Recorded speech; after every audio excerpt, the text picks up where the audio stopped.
यहाँ दी गई जानकारी ज्योतिष पर आधारित है तथा केवल सूचना के लिए दी जा रही है। TV9 डिजिटल इसकी पुष्टि नहीं करता है। यहाँ बताए गए किसी भी उपाय को करने से पहले संबंधित विषय के एक्सपर्ट से निजी तौर पर सलाह अवश्य लें।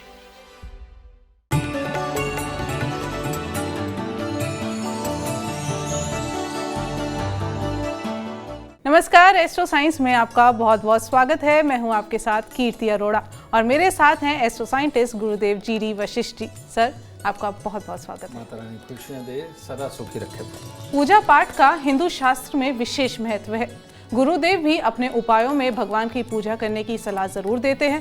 पूजा पाठ तो आप करते ही होंगे, लेकिन पूजा के बाद बची हुई पूजा सामग्री का क्या किया जाए, इसके बारे में आज हम चर्चा करेंगे, ताकि बची हुई पूजा सामग्री से आप सुख समृद्धि हासिल कर सके।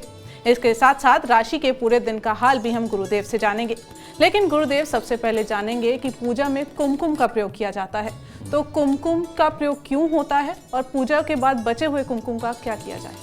कुमकुम, सिंदूर, बेटा मैंने पहले भी बताया था कि पुराने समय के अंदर जो भी राजे महाराजे हुआ करते थे, वो उनके जो बहुत कीमती हथियार, बहुत मजबूत हथियार हुआ करते थे, वो सिंदूर के अंदर दबा के रखते थे। कारण, इस धरती पर सिंदूर एक ऐसी वस्तु है, इसका ढेर जहाँ पर भी लगा दो, वहाँ पर कभी भी कोई भी हार्मफुल जेम्स नहीं आते, वहाँ पर जंग नहीं लगता, वहाँ का वातावरण लगभग शुद्ध रहता है और वहाँ कीड़े मकोड़े या राहु की एनर्जी वहाँ पर बिल्कुल नहीं होती। यही कारण है कि सुहागनों को सिंदूर और परमात्मा को कुमकुम यानी कि सिंदूर का तिलक बहुत प्रिय है और ये लगाया जाता है ताकि शुद्धता आसपास में बनी रहे। तो इसका प्रयोग करना ये अपने आप में बहुत ही पवित्र माना जाता है। और लेकिन अब हमारे माथे पर लग गया, माथे पे लग गया तो अब उसका हम उतारा कैसे करें, विसर्जन कैसे करें, क्योंकि हर वक्त नहीं लगा के रखा जाता। ठीक है, तो ऐसी अवस्था के अंदर सही मायने में कोई भी पेड़ का पत्ता वगैरह लेकर के आपको अपने माथे से आप कुमकुम को साफ कर सकते हैं और किसी बड़े पेड़ के नीचे आप उसे छोड़ सकते हैं। नहीं तो आप घर की क्यारियों के अंदर भी उसको डाल सकते हैं। कारण ये कि पहले नदी नाले आम मिल जाया करते थे, लोग रहते ही जहाँ बहता पानी होता था वहाँ थे। ठीक है, लेकिन अब वो व्यवस्था नहीं है और दूर दूर तक बहते हुए पानी नहीं है, तो बेटा कहीं ना कहीं तो उतारना है। ठीक है, और मंदिर भी ऐसी कोई जगह नहीं है कि किसी भी चीज़ को जिसको बाद में इस्तेमाल नहीं हमने करना तो उसको वहाँ छोड़ दिया जाए। तो सबसे उत्तम इस धरती पे जो भी चीज़ है बेटा, वो एक ना एक दिन मिट्टी में मिलती है, तो मिट्टी पवित्र मानी जाती है। ठीक है, तो इसीलिए आप भी किसी भी पेड़ का कोई पत्ता वगैरह लेके कुमकुम को माथे से उतार के आप क्यारियों में छोड़ सकते हैं। उसकी भी खाद बननी है और वहाँ पर भी अगर कोई हार्मफुल जर्म्स है तो वो भी खत्म होंगे, यानी कि प्रकृति भी शुद्ध होगी और आपका मन का बोझ भी हल्का होगा। पर गुरुदेव, अमूमन लोग देखते हैं कि कुमकुम को हाथ से ऐसे गिरा देते हैं, तो इसका कोई दुष्प्रभाव भी पड़ता है? देख बेटा, परमात्मा को मानने वाले लोग उनके मिले हुए आशीर्वाद को इस तरह से खराब नहीं कर सकते। और अचानक अगर होता भी है तो भक्तों को दुख होता है, मानने वालों को दुख होता है। इसका कोई नुकसान तो नहीं। हाँ, ये बात पक्की है कि वो पाँव में लग कर के अनादर का पात्र बने, ये वाकई में बुरा है। ठीक है, पवित्र चीज़ मानी जाती है। तो फर्श पे ना गिरा करके अगर आप जाकर के क्यारी में, मिट्टी में, अपने घर पे लगे हुए पेड़ पौधों के अंदर अगर उसको डाल देते हो तो वो एक आदर सत्कार ही है। वो मिट्टी में मिल करके ऊर्जा वापस परमात्मा को मिलती है। ठीक है, तो वो सही एक तरीका है। अगर वो गिर जाए, पाँव के नीचे आए, तो उसको अशुभ माना जाता है। अपने मन के जो वहम है वही हमें फिर खराब कर देगा। जी, तो गुरुदेव, कुमकुम हर भगवान को चढ़ाया जा सकता है या किसी ऐसे भगवान को नहीं चढ़ाया जा सकता? बेटा, ये हमारे यहाँ पर थोड़ा सा एक अलग विषय है। कैसे? जिन लोगों ने कमाई करनी होती है, जिन लोगों को जोश की ज़रूरत है, जिन लोगों ने बिजनेस करना है, जिन लोगों ने जाकर के गद्दी पे बैठना है और ग्राहकों को बुलाना है, मीठी बातें करके उनको रिझाना है, या फिर जिन्होंने जाकर के पराक्रम दिखाना है, बेटा इनके लिए सफ़ेद चंदन बनाएं कि सफ़ेद चंदन का तिलक लगाते हैं तो ये चालाकी, तेज़ी, अपना फ़ायदा, सामने वाले का नुकसान ना हो उसको भी सोच जाना और ज़िंदगी को स्मूथ तरीके से मतलब कि कमाने के लिए इस्तेमाल करना, इन लोगों को सफ़ेद तिलक लगाना चाहिए। जो पढ़ने लिखने वाले बच्चे हैं, जिन गुरुओं ने उपदेश देना है, जिन ट्रेनरों ने आगे ट्रेनिंग देनी है, ठीक है, यानी कि जिन्होंने प्रवचन करने हैं, मोटिवेशनल स्पीकर बनना है या जिन्होंने सीखना है, इन लोगों को हमेशा पीले चंदन का तिलक, केसर का तिलक, हल्दी का तिलक ये इनको लगाना चाहिए, ठीक है। और इसके आगे जिन्होंने जंग लड़नी है, पहलवानी करनी है, ठीक है, यानी कि हनुमान जी के जो भक्त करते हैं, ठीक है, ये सब कुछ करना है, उन लोगों को लाल रंग का तिलक लगाना चाहिए। और किसी को भी मोटिवेशनल ऐसी ज़बरदस्त स्पीच देनी हो कि जिसके अंदर माहौल को ठीक करना हो, उन लोगों को लाल रंग का तिलक यानी कि कुमकुम लगा करके तब उनको ये दिन की शुरुआत करनी चाहिए। उससे हर तरह से उत्तम ऊर्जा, उनको परमात्मा की कृपा प्राप्त होगी। उम्मीद करते हैं ये चर्चा आपके लिए बहुत लाभदायक रहेगी। आगे भी चर्चा जारी रहेगी, लेकिन सबसे पहले बात करते हैं मेष, वृषभ और मिथुन राशि वालों की। सबसे पहले बात करते हैं मेष राशि वालों की।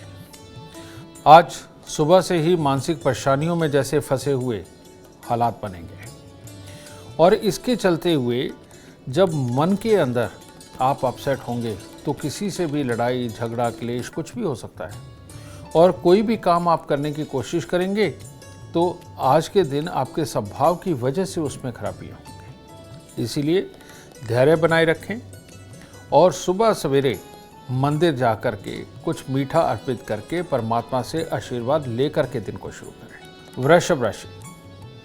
वृषभ राशि वाले, एक तो वैसे ही आज उदास सा मन होगा और फिर किसी ने अगर कोई बात कही तो उसको सच मान के अपने मन को परेशान कर लेंगे और किसी न किसी के साथ विवाद उत्पन्न कर लेंगे। इस तरह से ये दिन खराब हो सकता है। तो आज अपने मन को कहें कि आप किसी की सुनी हुई बात पे विश्वास करके किसी के साथ विवाद नहीं करेंगे और माता पिता के पांव हाथ लगाकर आशीर्वाद कर लेकर फिर दिन की शुरुआत करें। मिथुन राशि वालों के लिए दिन अच्छा है। आज कामकाज की जगह पर अच्छे हालात भी मिलेंगे और जो आप काम करेंगे उसमें लाभ भी मिलेंगे। तो नॉर्मल खुशी भरा दिन है और अच्छे रिजल्ट आएंगे। इसलिए माता रानी को थोड़े फूल अर्पित करके मंदिर जाकर तब दिन की शुरुआत करें। गुरुदेव, मेरा आपसे अगला सवाल, आपने अक्सर पूजा में फूलों के महत्व के बारे में हमेशा बताया, तो पूजा में यूज होने वाले जो फूल हैं वो भगवान को जो हम अर्पित करते हैं पूजा के बाद, उसका क्या किया जाए? और जो बच गए हैं, जो यूज नहीं हुए, उसका क्या किया जाए? फूल, कोई भी आप फूल ले लीजिए, उस फूल की ताकत अलग है और जितनी वो अलग ताकत है उतनी तरह के उनके अंदर अलग अलग मिनरल्स हैं, ठीक है। ये जो मिनरल्स हैं ये अगर पानी में रहें, हमारे खाने में रहे, पीने में रहे, ये उत्तम माने जाते हैं। तो ज़्यादातर कभी भी हम जब परमात्मा पे फूल चढ़ाते हो, अगले दिन उसका नया श्रृंगार करना होता है, तो उसके बाद में हमें ये दोबारा नए फूल चढ़ाने होते हैं, पुराने उतारने होते हैं। तो अब इन फूलों को बहुत ज़्यादा अगर आप संभाल कर कहीं पे ढेर लगा देंगे और वो कहीं पड़े हुए सड़ गए, ठीक है, तो वहाँ पर बहुत तरह के जीवाश्म उत्पन्न होंगे, बहुत तरह से कीड़े मकोड़े उत्पन्न हो जाएंगे, क्योंकि इनके अंदर जीवन देने वाली ताकत है इन फूलों में, ठीक है। तो ऐसी अवस्था के अंदर वहाँ पर उत्पन्न हुए ये जो भी कीड़े मकोड़े जीवाश्म हैं, ये आपके लिए हार्मफुल भी हो सकते हैं, हो सकता है आपकी फिजिक को सूट ना करें, ठीक है। तो ऐसी अवस्था में जब तक ये फूलों के रूप में है, ये बहुत शुभ है, ये आपकी ऊर्जा को बढ़ाने का काम करते हैं।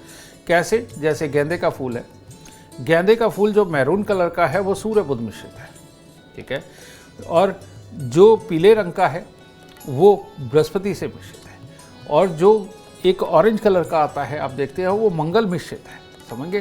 तो हर एक फूल की एक अपनी काबिलियत है और ये सही मायने में अपने माहौल में लाना, अपने परमात्मा के आसपास लाना, उनको चढ़ाना, ये सही मायने में परमात्मा को श्रृंगार के लिए तो काम आता है, लेकिन अपनी ऊर्जाओं को बढ़ाने के लिए भी काम आता है उन ग्रहों से संबंधित। तो इसीलिए ये जब उतरते हैं फूल, सबसे उत्तम तो ये है कि इसको बहते हुए पानी में बहा दीजिए, क्योंकि ये ताज़े ताज़े ही होते हैं या 2-4 दिन पुराने अगर हों तो इनमें से मिनरल्स निकल करके पानी में मिल जाते हैं, और पानी जहाँ पर भी इस्तेमाल होगा उसमें अगर ये मिनरल्स होंगे तो वो शुभ है।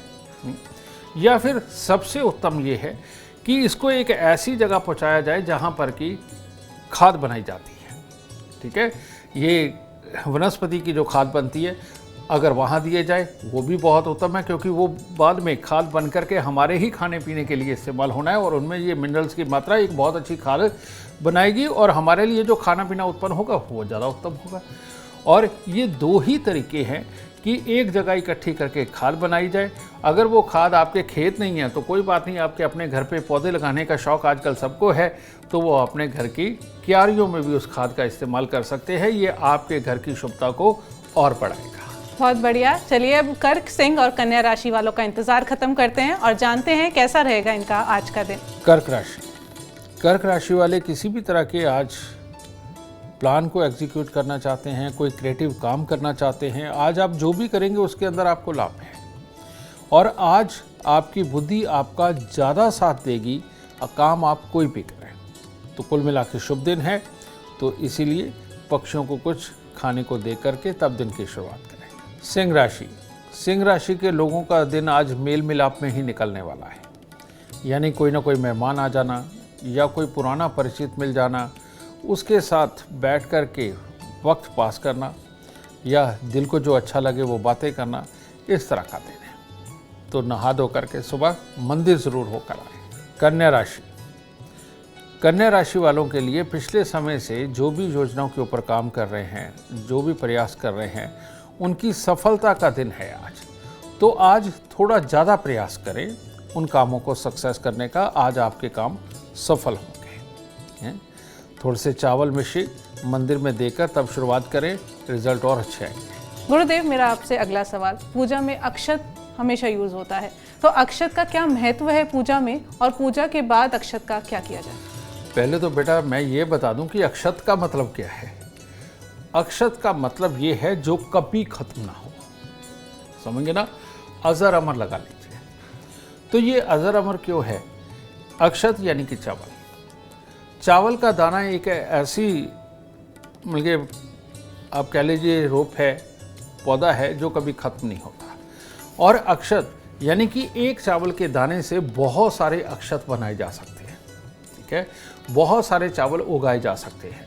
और अगर ये कहीं हमारे माथे पर लगा हुआ भी, आप देखेंगे जब भी हम रौली का, सिंदूर का तिलक लगाते हैं, साथ में ऊपर ये अक्षत यानी कि चावल लगाते हैं। इसका मतलब यही है कि आदमी चलता फिरता हुआ जहाँ भी जा रहा है, अगर मिट्टी के अंदर ये गिर भी गया और उसके ऊपर एक बरसात पड़ गई तो ये वापस पौधा बन के निकल आता है और फिर दुनिया को ये चावल देने का काम करता है।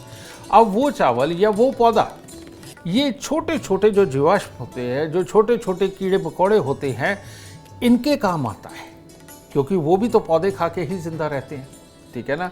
और कोई भी पेड़ हो, कोई पौधा हो, कोई फूल हो, हर किसी का एक अपना पराग यानी कि अपना शहद होता है, ठीक है। तो इनका भी होता है, इनके अंदर भी ऊर्जा होती है और जीवनदायिनी ऊर्जा होती है। अगर हम माथे पर लगा करके चलते हैं और रास्ते में ये कहीं गिर जाते हैं तो ये कोई अनादर नहीं है, ये सृष्टि को बढ़ाने का एक नियम बनाया गया है। और छोटे छोटे हमारी संस्कृति के अंदर इस चीज़ का ख्याल रखा गया है कि हमारे आसपास में बहुत सारे कीड़े मकोड़े भी होते हैं, वो भी अगर भूखे ना मरे तो वो ज़्यादा अच्छा है। इस चीज़ को सोचते हुए इस अक्षत को माथे पर लगाया जाता है। चलते फिरते अगर ये मिट्टी में गिरते और उसके ऊपर पानी पड़ता है, ये पौधा बनता है, इससे धरती पे हरियाली भी बनी रहती है और कीड़े मकोड़ों का पेट भी भरता है। तो इतनी महीन सोच रखी है हमारे पुराने साइंटिस्ट यानी कि ऋषि मुनियों ने, जिन्होंने ये संस्कार बनाए। तो गुरुदेव, जो अक्षत बच जाए उसका क्या किया जाए? जो भी अक्षत आपके बच जाते हैं उनको बहुत अच्छा है कि बाहर आप जा कर के, जहाँ कहीं पाँव ना पड़ते हों, वहाँ साइडों के ऊपर आप मिट्टी के अंदर अगर इनको डाल दे, रोप दे, तो वो ज़्यादा उत्तम है, या इसे बहते पानी के अंदर बहाना, वही सबसे उत्तम है। तो कुछ लोग होते हैं गुरुदेव, वो खाने में इसे मिला देते हैं, जो बच गए हैं, जैसे कटोरी में हल्का थोड़ा सा बच गया तो उसको खाने वाले चावल में मिला देते हैं, ये सही है? बेटा ये सही भी है, लेकिन अगर पूरी तरह से सिंदूर के अंदर रंगे हुए हों, ठीक है, तब शायद हम खाने में ना मिलाएं तो ज़्यादा अच्छा है। उसका कारण ये है कि सिंदूर बहुत बड़ी ताकत है। सिंदूर लगाना बहुत उत्तम है, लेकिन सिंदूर खाना जहर की तरह है, ठीक है। तो इसीलिए अगर हल्दी लगे अक्षत है, चंदन लगे अक्षत है, तो कोई प्रॉब्लम नहीं, आप उन्हें खाने में मिला सकते हैं। लेकिन सिंदूर लगे अगर अक्षत है तो उनको आप किसी क्यारी में बोए, वही ज़्यादा उत्तम होगा। बिल्कुल सटीक जानकारी आपको कहीं और नहीं, सिर्फ एस्ट्रो साइंस में मिलेगी। अब बात करेंगे तुला, वृश्चिक और धनु राशि वालों की। तुला राशि वालों ने अगर नीरसता से, लड़ाई झगड़े से दिन शुरू किया तो खराब हो जाएगा।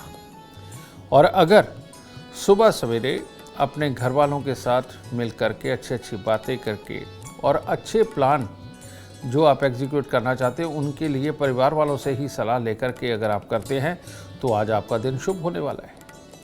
बस मंदिर जाकर थोड़ा सा चंदन अर्पित या मिश्री अर्पित करके तब दिन की शुरुआत करें।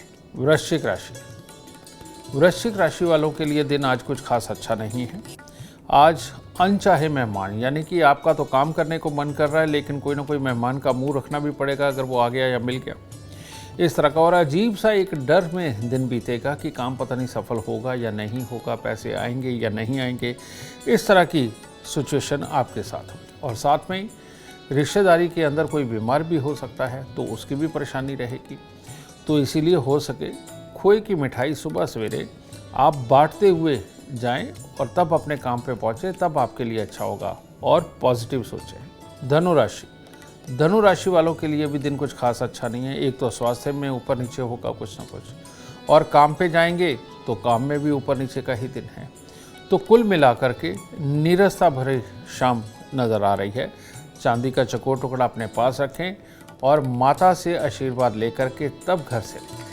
गुरुदेव, मेरा आपसे अगला सवाल, पूजा पाठ में यूज होने वाली सुपारी का क्या किया जाए? ये तो सबसे बड़ा सवाल है और सबसे बड़ी शक्ति है, ठीक है। सुपारी इस धरती पर अगर पूरी तरह से खून को प्यूरिफाई करने की ताकत अगर किसी में है तो वो सिर्फ और सिर्फ सुपारी है। इसीलिए जन्म कुंडली के अंदर अगर मंगल राहु का मेल हो या मंगल दूषित ग्रहों से ग्रसित हो और जिसके कारण आदमी बीमार रहता हो, या मैं सिंपल तौर पे कहूँ कि जिनको एक के बाद दूसरी के बाद तीसरी बीमारी आती है, इन्फेक्शंस आते हैं, इन लोगों को सुपारी ज़रूर खानी चाहिए। और इसी वजह से हमारे हर पूजा पाठ के अंदर सुपारी का विधान बहुत ही विशेष महत्वता रखता है। तो इसीलिए सुपारी अगर आप कच्ची नहीं खा सकते, वैसे तो कच्ची ही खा लेनी चाहिए।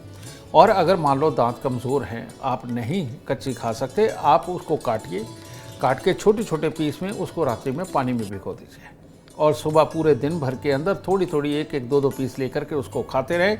इससे दांतों की मजबूती भी बनती है, हमारे खून भी प्योर होता है और हमारे शरीर के अंदर नसों की मजबूती भी बनती है।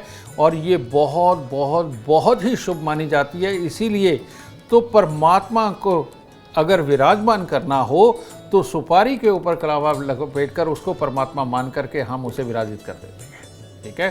कारण ये कि उसमें खून बनाने की पूरी ताकत है, वो एक तरह का खून ही है, ठीक है। तो प्राण हुए, खून जहाँ है वहाँ प्राण हुए, तो प्राण प्रतिष्ठित परमात्मा के रूप में हम सुपारी का इस्तेमाल कर लेते हैं। तो इसीलिए इसको खाने का प्रयोग करना चाहिए, फेंकने का बिल्कुल नहीं। तो गुरुदेव, क्योंकि हमने उसे सुपारी को परमात्मा स्वरूप में हमने स्थापित किया है, तो क्या हम उसके बाद उसको खा सकते हैं या उसको कोई तिजोरी में रखना चाहिए? बेटा, चावल भोलेनाथ के प्रतीक है, गेहूं सूर्य नारायण के प्रतीक है, ठीक है, अनार ये लक्ष्मी नारायण के प्रतीक है। तो हर फल फ्रूट खाने की चीज़ जो है वो परमात्मा की प्रतीक होती है, उसके अंदर वो परमात्मा का गुण होता है। तो ये खाना ही तो परमात्मा है, ठीक है ना। जो हमारे अंदर है वो परमात्मा है, तो परमात्मा को परमात्मा की चीज़ अर्पित कर दी तो बुरा क्या है, ये तो बहुत ही शुभ है, ठीक है ना। तो इसलिए सुपारी ज़रूर खानी चाहिए। चलिए चर्चा को आगे बढ़ाएंगे, बात करेंगे मकर, कुंभ और मीन राशि वालों की। मकर राशि वालों को आज धन से संबंधित तकलीफ़ों से जूझना पड़ सकता है और कोई भी कार्य ऐसा भी हो सकता है जिसके अंदर धन की कमी आ जाए। और इसके साथ ही स्वास्थ्य में भी छोटी छोटी गड़बड़ी ये नज़र आ रही है।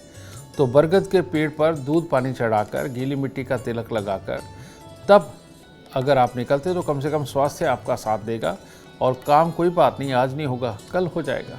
कुंभ राशि वालों को आज शारीरिक अवस्था में भी कुछ गड़बड़ी सी महसूस होगी, उसके कारण चिड़चिड़ापन होगा, उसके कारण परिवार वालों के साथ में कोई विवाद या आपको बेइज्जती महसूस होना, यानी कि परिवार वालों का कहा कोई शब्द ऐसा चुभ जाए कि आप लगे कि मेरी बेइज्जती होगी। और इन सारे चक्रों में आज का दिन ये आप खराब कर सकते हैं।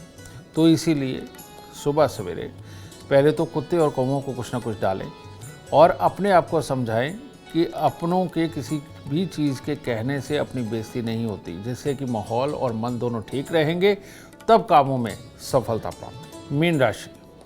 मीन राशि वालों को आज किसी भी प्रकार का जोखिम भरा कोई काम नहीं करना चाहिए। जैसे कोई कंस्ट्रक्शन साइट हो वहाँ पर जाएं और वहाँ अपना एहतियात ना रखें, या फिर ड्राइविंग वो ख़तरनाक तरीके से ना करें। तो यानी किसी भी जोखिम से बचना है और अपने आप पे काबू रखना है, क्योंकि आज बच्चा बुद्धि की तरह कभी रूठना कभी मानना, इस तरह का आपका स्वभाव होने वाला है।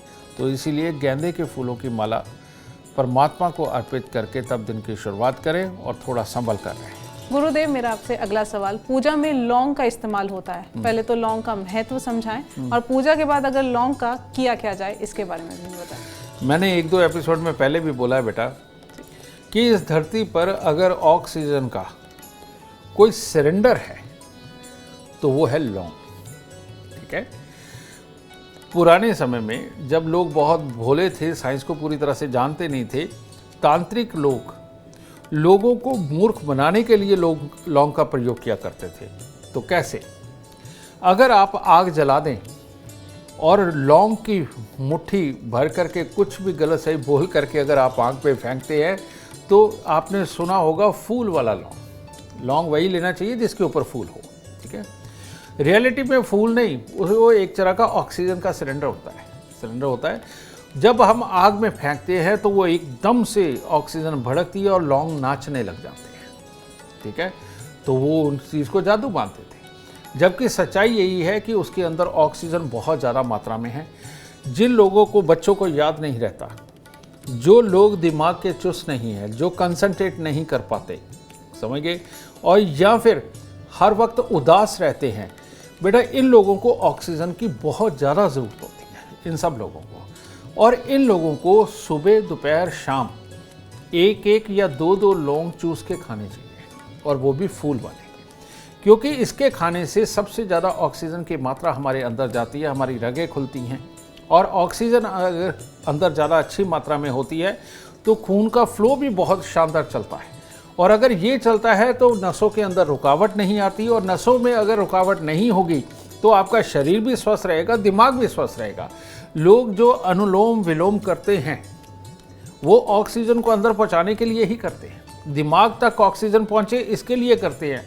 और ये लौंग खाने से ये ऑक्सीजन शरीर में और दिमाग में अपने आप पहुंचा देता है, क्योंकि इसके अंदर ऑक्सीजन का पूरा वेग होता है। ठीक है, तो बहुत ही शुभ चीज़ है ये धरती पर। इसीलिए ये भी परमात्मा की पूजा के अंदर खास तौर पे स्थापित किए जाते हैं, परमात्मा को अर्पित किए जाते हैं। और जो भी चीज़ परमात्मा को अर्पित की जाती है वो इंसान अगर खाता रहे तो वो बीमार पड़ ही नहीं सकता, उसका जीवन सुस्त हो ही नहीं सकता, उसका जीवन स्वच्छता से और स्वेच्छा से चलता है और बहुत अच्छा चलता है। गुरुदेव, मेरा आपसे आखिरी सवाल, पूजा या हवन में देखा गया जटा वाला नारियल यूज किया जाता है, उसकी जगह सूखा नारियल नहीं यूज किया जाता। इन दोनों में क्या डिफरेंस है? जटा वाला नारियल ही क्यों? जटा वाला जब नारियल होता है बेटा, जटा वाले नारियल के अंदर शुक्र और बुध इन दोनों की एनर्जी होती है। ठीक है, मैं बताता हूँ कैसे। कि जब हम उसे तोड़ते हैं तो उसमें से जो पानी निकलता है वो शुक्र और चंद्र मिश्रित होता है, जो कि बहुत ही ज़रूरी होता है शरीर के लिए, और उसके अंदर बहुत ज़्यादा मिनरल्स पाए जाते हैं। ठीक है, तो इसीलिए किसी भी बीमारी के अंदर नारियल का पानी पीने को बोला जाता है। और उसके अंदर जो गरी होती है वो गरी, नारियल का तेल, वो जो गरी वो शुक्र ग्रह को इंगित करती है। कहने का मतलब ये है कि वो वसा जो अंदर जा कर के औरत के अंडे बनाने में मदद करते हैं और आदमी का वीर्य बनाने में मदद करते हैं, यानी कि शुक्र का वो पदार्थ होता है। तो ये इसीलिए कि ये प्रसाद के रूप में जब आदमी या औरत इसको ग्रहण करेगा तो वो स्वास्थ्य को प्राप्त करेगा, उसका स्वास्थ्य और अच्छा होगा। इस वजह से जो जटा वाला नारियल जो सूख चुका है, अपने पूरी की पूरी काबिलियत ले चुका है, अपने गुण ले चुका है, तो ऐसी चीज़ को परमात्मा को अर्पित करके प्रसाद के रूप में परिवार को खिलाया जाता है। बच्चे, बूढ़े, जवान, सबको नारियल जो परमात्मा को चढ़ चुका हो उसका प्रयोग ज़रूर करना चाहिए, उसकी गिरी ज़रूर खाते रहना चाहिए। आप देखेंगे केरला साइड के अंदर आदमी हो या औरत हो, वो अगर 80-80 साल के भी होंगे, उनके बाल सफ़ेद नहीं होते, वो काले रहते हैं और बालों में इतनी जान रहती है कि घुंघराले भी रहते हैं।